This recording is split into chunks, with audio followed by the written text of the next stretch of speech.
ആകാശവാണി. നമസ്കാരം. പ്രാദേശിക വാർത്തകൾ വായിക്കുന്നത് ഉദയൻ കിളിയന്നൂർ.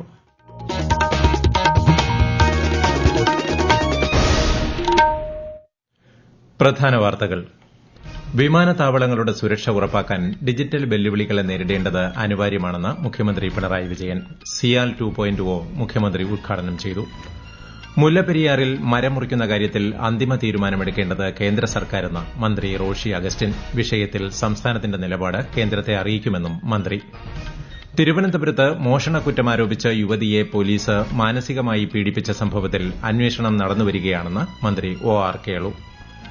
മലപ്പുറം കൂരിയാട് ദേശീയപാത 66-ലെ 6-വരിപ്പാത ഇടിഞ്ഞുവീണു. പ്രദേശത്ത് നാട്ടുകാരുടെ പ്രതിഷേധം. സംസ്ഥാനത്ത് അടുത്ത 5 ദിവസം അതിശക്തമായ മഴയ്ക്ക് സാധ്യതയെന്ന് കേന്ദ്ര കാലാവസ്ഥാ വകുപ്പ്. 5 ജില്ലകളിൽ ഓറഞ്ച് ജാഗ്രത.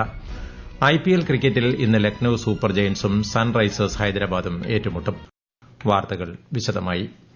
വിമാനത്താവളങ്ങളുടെ സുരക്ഷ ഉറപ്പാക്കാൻ ഡിജിറ്റൽ വെല്ലുവിളികളെ നേരിടേണ്ടത് അനിവാര്യമാണെന്ന് മുഖ്യമന്ത്രി പിണറായി വിജയൻ. വിവിധ പ്രവർത്തനങ്ങൾ ഡിജിറ്റൈസ് ചെയ്യുന്ന സിയാൽ 2.0 പദ്ധതി ഉദ്ഘാടനം ചെയ്യുകയായിരുന്നു മുഖ്യമന്ത്രി.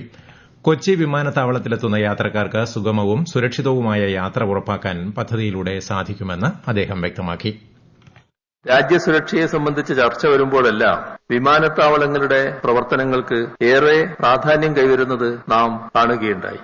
സിയാൽ 2.0യുടെ പ്രധാന ഘടകമായ cyber defence operation centre cyber ആക്രമണങ്ങളെ നിർവീര്യമാക്കാൻ ശേഷിയുള്ളതാണ്. വിമാനത്താവളത്തിന്റെയും പരിസര പ്രദേശത്തിന്റെയും സുരക്ഷ വർദ്ധിപ്പിക്കാനുള്ള പദ്ധതിയുടെ ഭാഗമായി 4000 AI അധിഷ്ഠിത നിരീക്ഷണ ക്യാമറകൾ സ്ഥാപിക്കുകയാണ്. നിലവിലുള്ള എല്ലാ ഡിജിറ്റൽ സംവിധാനങ്ങളും ആധുനികവൽക്കരിക്കുകയാണ്.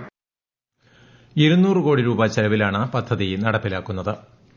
മുല്ലപ്പെരിയാർ വിഷയത്തിൽ സുപ്രീംകോടതി നിർദ്ദേശങ്ങൾ കേരളത്തിന് തിരിച്ചടിയല്ലെന്ന് മന്ത്രി റോഷി അഗസ്റ്റിൻ. മുല്ലപ്പെരിയാറിൽ മരം മുറിക്കാൻ അനുമതി തേടി തമിഴ്നാട് സർക്കാർ സമർപ്പിച്ച അപേക്ഷ കോടതി അംഗീകരിച്ച പശ്ചാത്തലത്തിലാണ് മന്ത്രിയുടെ പ്രതികരണം. ഡാമിന്റെ അനുബന്ധ സൌകര്യങ്ങൾ ഒരുക്കുന്നതാണ് കോടതി പരിഗണിച്ചത്. പുതിയ ഡാം എന്ന ആശയത്തിൽ കേരളം ഇപ്പോഴും ഉറച്ചു നിൽക്കുന്നെന്നും മരം മുറിക്കുന്ന കാര്യത്തിൽ അന്തിമ തീരുമാനമെടുക്കേണ്ടത് കേന്ദ്ര വനം പരിസ്ഥിതി മന്ത്രാലയമാണെന്നും മന്ത്രി വ്യക്തമാക്കി. ഇക്കാര്യത്തിൽ സംസ്ഥാനത്തിന്റെ നിലപാട് കേന്ദ്രത്തെ അറിയിക്കുമെന്നും മന്ത്രി മാധ്യമങ്ങളോട് പറഞ്ഞു. വിരമിച്ച എല്ലാ ജഡ്ജിമാർക്കും 1 റാങ്ക് 1 പെൻഷൻ തത്വം ബാധകമാണെന്ന് സുപ്രീംകോടതി. ഒരേ റാങ്കിൽ ഒരേ സർവീസ് കാലയളവ് പൂർത്തിയാക്കി വിരമിച്ച എല്ലാവർക്കും വിരമിക്കൽ തീയതി പരിഗണിക്കാതെ ഒരേ പെൻഷൻ നൽകുന്ന പദ്ധതിയാണ് 1 rank 1 pension. Chief justice BR. Gavai, justice Augustine George മാസിഹ എന്നിവരടങ്ങിയ ബെഞ്ചിന്റേതാണ് ഉത്തരവ്. നിയമന സമയം, പദവി എന്നിവ അടിസ്ഥാനമാക്കി ജഡ്ജിമാർക്കിടയിൽ വിവേചനം കാണിക്കുന്നത് മൌലികാവകാശത്തിന്റെ ലംഘനമാണെന്ന് സുപ്രീംകോടതി നിരീക്ഷിച്ചു. ഇന്ത്യയും പാകിസ്ഥാനും തമ്മിലുള്ള വെടിനിർത്തൽ കരാർ ഇന്നലെ അവസാനിച്ചു എന്ന തരത്തിൽ പ്രചരിക്കുന്ന വാർത്ത തള്ളി ഇന്ത്യൻ സൈന്യം. ഇരു രാജ്യങ്ങളുടെയും ഡിജിഎംഒമാർ തമ്മിൽ ഇന്നലെ ചർച്ചകൾ നടന്നിട്ടില്ല. ഈ മാസം 12-ന് നടത്തിയ ചർച്ചയിൽ സംഘർഷങ്ങൾക്ക് വിരാമമിടാൻ തീരുമാനിച്ചിരുന്നെന്നും അതിന് സമയപരിധി നിശ്ചയിച്ചിട്ടില്ലെന്നും സൈനിക വൃത്തങ്ങൾ വ്യക്തമാക്കി. ഇന്ത്യ പാകിസ്ഥാൻ വിദേശ നയവുമായി ബന്ധപ്പെട്ട പുതിയ സംഭവ വികാസങ്ങൾ വിദേശകാര്യ സെക്രട്ടറി വിക്രം മിശ്രി ഇന്ന് പാർലമെന്ററി സ്റ്റാൻഡിംഗ് കമ്മിറ്റിയെ ധരിപ്പിക്കും. ഓപ്പറേഷൻ സിന്ദൂറിനെക്കുറിച്ചും തുടർന്നുണ്ടായ വെടിനിർത്തൽ സംബന്ധിച്ചും വിദേശകാര്യ സെക്രട്ടറി വിശദീകരിക്കും. തിരുവനന്തപുരത്ത് മോഷണക്കുറ്റമാരോപിച്ച് പേരൂർക്കട പോലീസ് മാനസികമായി പീഡിപ്പിച്ചെന്ന ദളിത് യുവതിയുടെ പരാതിയിൽ പേരൂർക്കട എസ്ഐ പ്രസാദിനെ സസ്പെൻഡ് ചെയ്തു. സംഭവത്തിൽ തിരുവനന്തപുരം സിറ്റി പോലീസ് കമ്മീഷണർക്ക് special branch assistant commissioner report നൽകിയതിനെ തുടർന്നാണ് പേരൂർക്കട എസ്ഐക്കെതിരെ നടപടി സ്വീകരിച്ചത്. നെടുമങ്ങാട് പനവൂർ സ്വദേശിനി ബിന്ദുവിനാണ് പോലീസിന്റെ ഭാഗത്തുനിന്ന് മോശം അനുഭവമുണ്ടായത്. എസ്ഐയെ സസ്പെൻഡ് ചെയ്ത പോലീസ് നടപടിയിൽ സന്തോഷമുണ്ടെന്ന് ബിന്ദു പറഞ്ഞു. സ്വർണ്ണമാല മോഷ്ടിച്ചെന്നാരോപിച്ച് വീട്ടുകാർ നൽകിയ പരാതിയിൽ വീട്ടുജോലിക്കാരിയായ സ്ത്രീയെ പോലീസ് മാനസികമായി ബുദ്ധിമുട്ടിച്ച സംഭവം ദൌർഭാഗ്യകരമെന്ന് മന്ത്രി ഒ.ആർ. കേളു പറഞ്ഞു. സംഭവവുമായി ബന്ധപ്പെട്ട് പോലീസിനോട് റിപ്പോർട്ട് തേടിയിട്ടുണ്ടെന്നും അദ്ദേഹം പ്രതികരിച്ചു. മന്ത്രി എന്ന നിലയിൽ വിഷയം നേരത്തെ തന്നെ ശ്രദ്ധയിൽപ്പെട്ടിട്ടുണ്ടെന്നും വകുപ്പുതല അന്വേഷണം നടന്നുവരികയാണെന്നും ശ്രീ ഒ.ആർ. കേളു വ്യക്തമാക്കി. ഏതായാലും ആ സഹോദരിയെ അത്ര സമയമെടുത്തുകൊണ്ട് വല്ലാത്ത രീതിയിലുള്ള ചോദ്യം ചെയ്യലും ഒക്കെ നടത്തിയത് ഒരു സാഹസമായിട്ടുള്ള ഒരു കാര്യമാണ്. അങ്ങനെ ചെയ്യാൻ പാടില്ലാത്ത കാര്യമാണ്. അത് മിനിസ്റ്റർ നിലയ്ക്ക് എന്റെ ശ്രദ്ധയിൽപ്പെട്ടിട്ടുണ്ട്. ആ കാര്യങ്ങൾ ഇടപെട്ടിട്ടുണ്ട്. പോലീസ് ഡിപ്പാർട്ട്മെന്റ് ആ കാര്യങ്ങൾ വിശദമായിട്ട് പരിശോധനയ്ക്ക് ഡിപ്പാർട്ട്മെന്റ് തലത്തിൽ ഒരു അന്വേഷണം നടത്തുകയും ചെയ്യും. അതേസമയം മുൻ കേന്ദ്ര സഹമന്ത്രി വി മുരളീധരൻ, കെപിസിസി അധ്യക്ഷൻ സണ്ണി ജോസഫ് എംഎൽഎ തുടങ്ങിയവർ ബിന്ദുവിന്റെ വീട്ടിലെത്തി പിന്തുണ അറിയിച്ചു.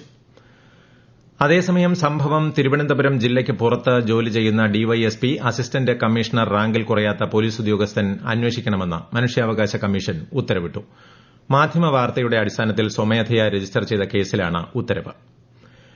കെഎസ്ഇബിയുടെ ഇലക്ട്രിക് വാഹന ചാർജിംഗ് സ്റ്റേഷനുകളിൽ പുതുക്കിയ നിരക്കുകൾ പ്രാബല്യത്തിൽ വന്നു. പകൽ സമയത്ത് വൈദ്യുത വാഹന ചാർജിംഗ് പ്രോത്സാഹിപ്പിച്ച് വൈകുന്നേരത്തെ അമിത ഉപയോഗം തടയിടുക എന്ന ലക്ഷ്യത്തോടെയാണ് സംസ്ഥാന ഇലക്ട്രിസിറ്റി റെഗുലേറ്ററി കമ്മീഷൻ പുതിയ നിരക്ക് നടപ്പാക്കിയത്. രാവിലെ 9 മുതൽ വൈകിട്ട് 4 വരെ 30% വരെ കുറഞ്ഞ നിരക്കിൽ വാഹനങ്ങൾ ചാർജ് ചെയ്യാം. വൈകിട്ട് 4 മുതൽ അടുത്ത ദിവസം രാവിലെ 9 വരെ 30% കൂടിയ നിരക്കായിരിക്കും ഈടാക്കുക. ചാർജിംഗിന് പൊതുനിരക്ക് യൂണിറ്റിന് 7 രൂപ 15 പൈസയാണ്. ഈ വാർത്തകൾ ആകാശവാണിയിൽ നിന്ന്. ആകാശവാണി വാർത്തകളും വാർത്താ അധിഷ്ഠിത പരിപാടികളും all India radio news Thiruvananthapuram YouTube ചാനലിലും at all India radio news Thiruvananthapuram Facebook പേജിലും AIR ന്യൂസ് _ ഇൻസ്റ്റഗ്രാം അക്കൌണ്ടിലും at AIR news _ TVM X ഹാൻഡിലും ലഭ്യമാണ്. തിരുവനന്തപുരം വഞ്ചിയൂർ കോടതിയിലെ ജൂനിയർ അഭിഭാഷകയെ മർദ്ദിച്ച കേസിൽ അറസ്റ്റിലായ സീനിയർ അഭിഭാഷകൻ ബെയ്ലിൻ ദാസിന് ജാമ്യം. തിരുവനന്തപുരം മജിസ്ട്രേറ്റ് കോടതിയാണ് ജാമ്യം അനുവദിച്ചത്. കർശന ഉപാധികളോടെയാണ് ജാമ്യം. കഴിഞ്ഞ ദിവസം മെയ് 27 വരെ പ്രതിയെ കോടതി റിമാൻഡ് ചെയ്തിരുന്നു. തീരദേശ ഹൈവേ സ്ഥലമെടുപ്പിൽ മത്സ്യമേഖലയുടെ പിന്നോക്കാവസ്ഥ പരിഗണിച്ച് പ്രത്യേക പരിഗണന നൽകുമെന്നും വേമ്പനാട് കായൽ പാക്കേജ് നടപ്പാക്കുമെന്നും നിയമസഭാ സമിതി. ആലപ്പുഴ കളക്ടറേറ്റിൽ ചേർന്ന മത്സ്യത്തൊഴിലാളികളുടെയും അനുബന്ധ തൊഴിലാളികളുടെയും ക്ഷേമം സംബന്ധിച്ച നിയമസഭാ സമിതി സിറ്റിംഗിൽ സമിതി ചെയർമാൻ കൂടിയായ PP ചിത്തരഞ്ജൻ MLA യാണ് ഇക്കാര്യം വ്യക്തമാക്കിയത്. വേമ്പനാട് കായൽ പാക്കേജ് നടപ്പാക്കാൻ സർക്കാർ തത്വത്തിൽ അംഗീകരിച്ചിട്ടുണ്ടെന്നും അതിനാവശ്യമായ പ്രവർത്തനങ്ങൾ നടന്നുവരികയാണെന്നും അദ്ദേഹം പറഞ്ഞു. നിർമ്മാണം നടന്നുകൊണ്ടിരിക്കുന്ന കോഴിക്കോട് തൃശൂർ ദേശീയപാത 66-ലെ 6-വരിപ്പാത ഇടിഞ്ഞു വീണു. മലപ്പുറം കൂരിയാടിനും കൊളപ്പുറത്തിനുമിടയിലാണ് അപകടം. കൂടുതൽ വിവരങ്ങളുമായി ആകാശവാണി മലപ്പുറം ജില്ലാ പ്രതിനിധി സുരേഷ് ബാബു. കൂരിയാടിനും കൊളപ്പുറത്തിനുമിടയിൽ ഇന്ന് ഉച്ചയ്ക്ക് 2:30 അപകടം സംഭവിച്ചത്. തൃശൂർ ഭാഗത്തേക്കുള്ള സർവീസ് റോഡിലേക്കാണ് ഉയരത്തിൽ നിന്നും ദേശീയപാതയുടെ ഭാഗങ്ങൾ ഇടിഞ്ഞു വീണത്. 3 കാറുകൾ ഭാഗികമായി തകർന്നെങ്കിലും ആളപായം ഒന്നും തന്നെ ഉണ്ടായിട്ടില്ല. സർവീസ് റോഡിൽ വലിയ വിള്ളലുകൾ രൂപപ്പെട്ടിട്ടുണ്ട്. അപകടത്തെ തുടർന്ന് തൃശൂർ കോഴിക്കോട് റൂട്ടിൽ ഗതാഗതം തടസ്സപ്പെട്ടു. മറ്റു റോഡുകളിലൂടെ വാഹനങ്ങളെ തിരിച്ചുവിട്ടുകൊണ്ടിരിക്കുകയാണ്. റോഡ് നിർമ്മാണത്തിൽ അപാകതയാണ് അപകടത്തിന് കാരണമെന്നും നിർമ്മാണ കമ്പനിയുടെ അനാസ്ഥ പ്രകടമാണെന്നും ആരോപിച്ച് നാട്ടുകാർ പ്രതിഷേധവുമായി രംഗത്തെത്തിയിട്ടുണ്ട്. കോഴിക്കോട് പുതിയ ബസ് സ്റ്റാൻഡ് കെട്ടിടത്തിലെ തീപിടുത്തം സംബന്ധിച്ച് റിപ്പോർട്ട് ലഭിച്ച ശേഷം ആവശ്യമായ നടപടി സ്വീകരിക്കുമെന്ന് മന്ത്രി PA മുഹമ്മദ് റിയാസ്. മറ്റു കടകൾ തുറക്കുന്ന കാര്യവും റിപ്പോർട്ട് കിട്ടിയ ശേഷം തീരുമാനിക്കും. നിയമപരമായ എല്ലാ കാര്യങ്ങളും പരിശോധിക്കും. നിയമപരമായ പ്രശ്നങ്ങളുണ്ടെങ്കിൽ തിരുത്തൽ നടപടി സ്വീകരിക്കുമെന്നും അദ്ദേഹം പറഞ്ഞു. സംസ്ഥാനത്ത് അടുത്ത 5 ദിവസം അതിശക്തമായ മഴയ്ക്ക് സാധ്യതയെന്ന് കേന്ദ്ര കാലാവസ്ഥാ വകുപ്പ്. മലപ്പുറം, കോഴിക്കോട്, വയനാട്, കണ്ണൂർ, കാസർഗോഡ് ജില്ലകളിൽ ഓറഞ്ച് ജാഗ്രതയും പത്തനംതിട്ട മുതൽ പാലക്കാട് വരെ 7 ജില്ലകളിൽ മഞ്ഞ ജാഗ്രതയും പ്രഖ്യാപിച്ചിട്ടുണ്ട്.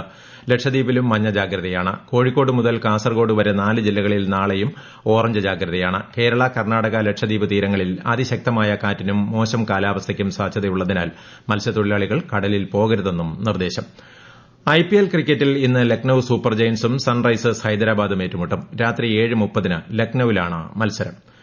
ജനങ്ങളുമായി പ്രധാനമന്ത്രി നരേന്ദ്രമോദി തന്റെ ചിന്തകൾ പങ്കുവയ്ക്കുന്ന പ്രതിമാസ റേഡിയോ പ്രക്ഷേപണ പരിപാടി മൻ കി ബാത്ത് ഈ മാസം 25-ന്. പരിപാടിയുടെ 122ാം പതിപ്പാണിത്. നരേന്ദ്രമോദി ആപ്പിലൂടെയും MyGov ഓപ്പൺ ഫോറത്തിലൂടെയും ജനങ്ങൾക്ക് തങ്ങളുടെ ആശയങ്ങൾ പങ്കുവയ്ക്കാം. ഈ മാസം 23 വരെയാണ് അവസരം ഉണ്ടാവുക. പ്രധാന വാർത്തകൾ വീണ്ടും. വിമാനത്താവളങ്ങളുടെ സുരക്ഷ ഉറപ്പാക്കാൻ ഡിജിറ്റൽ വെല്ലുവിളികളെ നേരിടേണ്ടത് അനിവാര്യമാണെന്ന് മുഖ്യമന്ത്രി പിണറായി വിജയൻ. സിയാൽ 2.0 മുഖ്യമന്ത്രി ഉദ്ഘാടനം ചെയ്തു.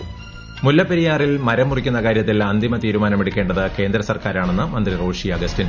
വിഷയത്തിൽ സംസ്ഥാനത്തിന്റെ നിലപാട് കേന്ദ്രത്തെ അറിയിക്കുമെന്നും മന്ത്രി. തിരുവനന്തപുരത്ത് മോഷണക്കുറ്റം ആരോപിച്ച യുവതിയെ പോലീസ് മാനസികമായി പീഡിപ്പിച്ച സംഭവത്തിൽ അന്വേഷണം നടന്നുവരികയാണെന്ന് മന്ത്രി OR കേളു. മലപ്പുറം കൂരിയാട് ദേശീയപാത 66-ലെ 6-വരിപ്പാത ഇടിഞ്ഞു വീണു. പ്രദേശത്ത് നാട്ടുകാരുടെ പ്രതിഷേധം. സംസ്ഥാനത്ത് അടുത്ത 5 ദിവസം അതിശക്തമായ മഴയ്ക്ക് സാധ്യതയെന്ന് കേന്ദ്ര കാലാവസ്ഥാ വകുപ്പ്. 5 ജില്ലകളിൽ ഓറഞ്ച് ജാഗ്രത. IPL ക്രിക്കറ്റിൽ ഇന്ന് ലക്നൌ സൂപ്പർ ജയന്റ്സും സൺറൈസേഴ്സ് ഹൈദരാബാദും ഏറ്റുമുട്ടും. പ്രാദേശിക വാർത്തകൾ കഴിഞ്ഞു. അടുത്ത വാർത്താ പ്രക്ഷേപണം രാത്രി 7:25-ന്.